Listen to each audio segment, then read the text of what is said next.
In a world that's constantly chasing success and material wealth, the question always remains the same. How can we be truly rich, happy, and more spiritually grounded? On June 30th, the speaking tree from the Times of India stated very profound insights on these topics which I mentioned. Today, let's explore on these ideas.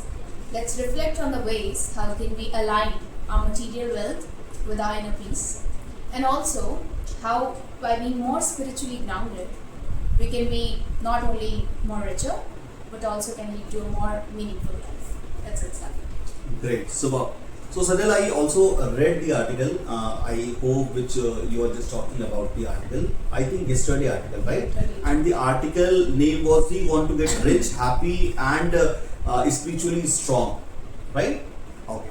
So first of all, my first question to you: what is the insight? Because this article was really very thought provoking. I read twice, and I so resonate the article, so I could not stop me to read once again, right? What is your understanding, what is your learning after just reading the article? Okay. So, before getting on to your question, I'd like to mention that a Harvard professor once said that when you give, by tons and tons your karma is changing, and by tons and tons you get more of what you have given. So that was very much unbelievable to me for once.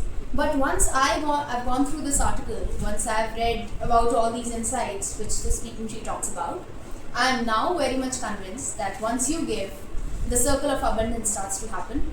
The circle of universe in your favor starts to happen, and it is just all going in your way. Yeah. Amazing. Great insight.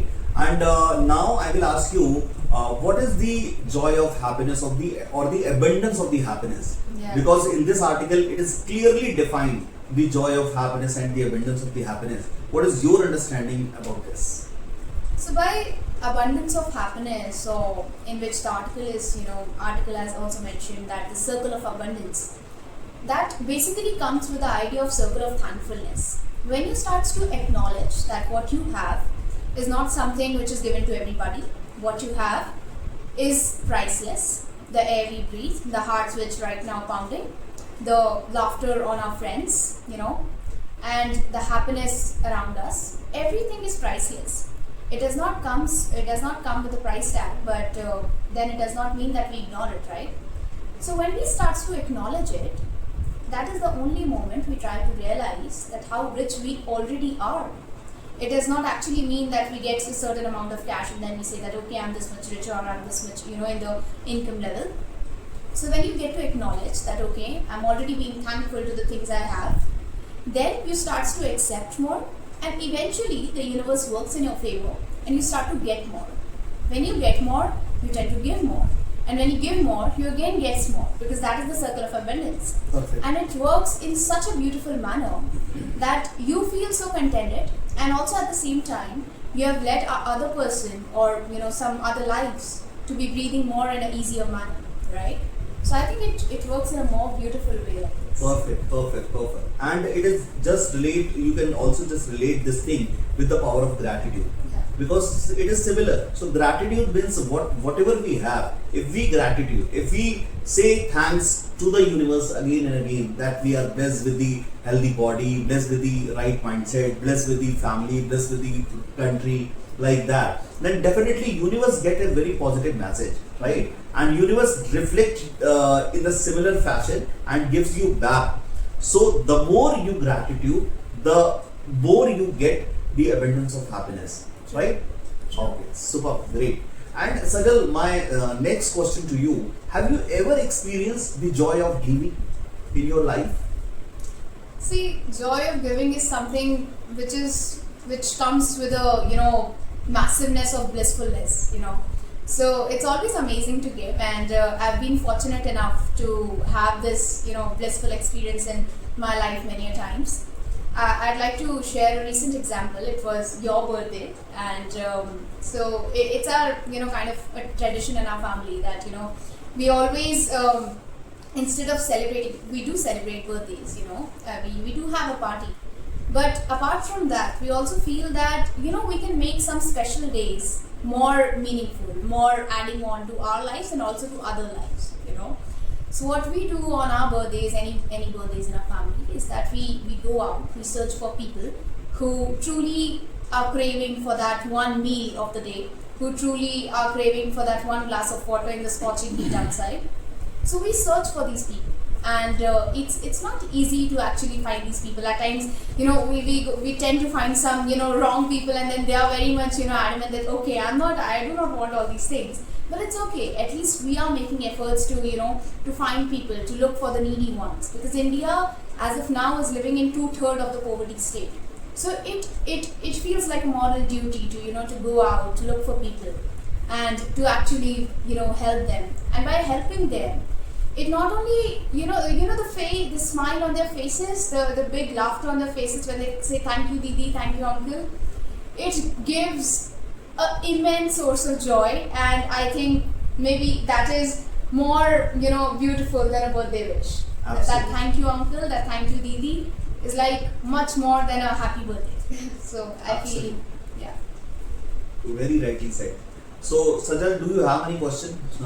Well, yeah. I do have. You know, when I was going through this article, there was this one line that universe only takes care of people who care for the universe. Correct. So I was quite astonished by reading this line, that how, you know, at times when we get apart from our, you know, when we do not just revolve around our lives and we try to find ways to ease people's life, how can that affect our karmic cycles or our universal languages? Okay.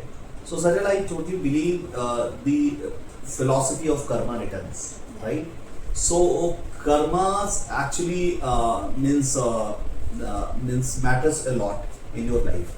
So, whatever we do, we actually get back over a period of time, right?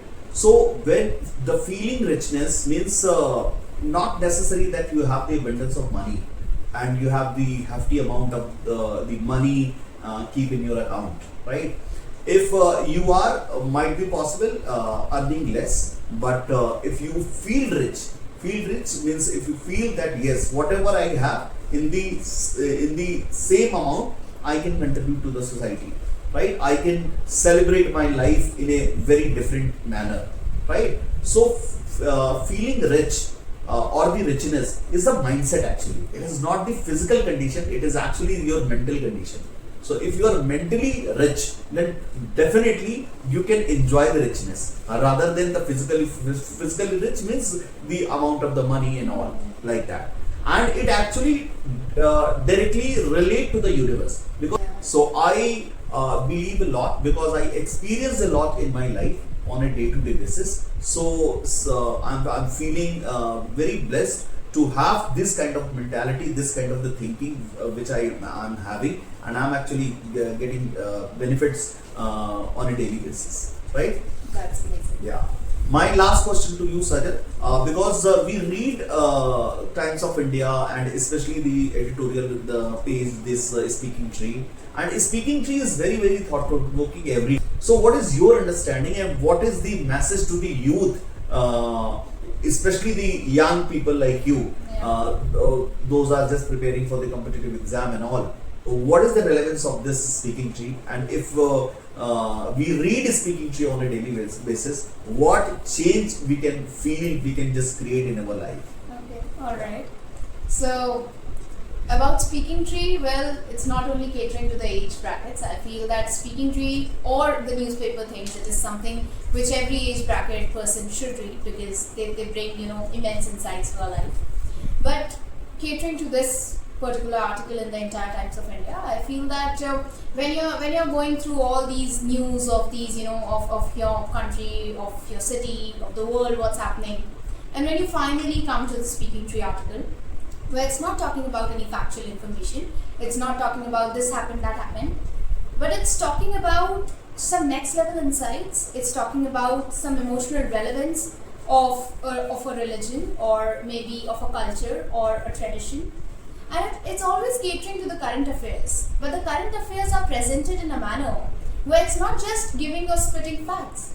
It's actually taking out very profound insights from that fact and talking about the syllabus of life, which is, I feel, that most important in everybody's, you know, lifetime, because we to read facts is very easy, to know about current affairs it's very easy, but to know about life, to know about emotions, to know about how things actually work, quantum manifestations, universal things, I think this is something which Speaking Tree provides, and it's a great way to enhance your EQ. So yeah, definitely a big thumbs up for everybody, not just for you, everybody. Yeah. Great. So great, Sajal. Thank you so much for sharing the wonderful thoughts regarding the Times of India's, especially the Speaking Tree articles, and keep on this wonderful journey, and keep on just adding value to the society, because our mission is simple. So whatever we give, whatever we contribute, right? The more we contribute, the more we richer over a period of time. Yeah. Right? Great. So Thank you this so was much. the message, guys. It was a very thoughtful and deep conversation which we had off camera as well. So we just thought to share it up with you guys, so that if you haven't read up Speaking Tree right now, you can hear our conversation. Thank you so much for it. Bye bye. Thank you. Bye.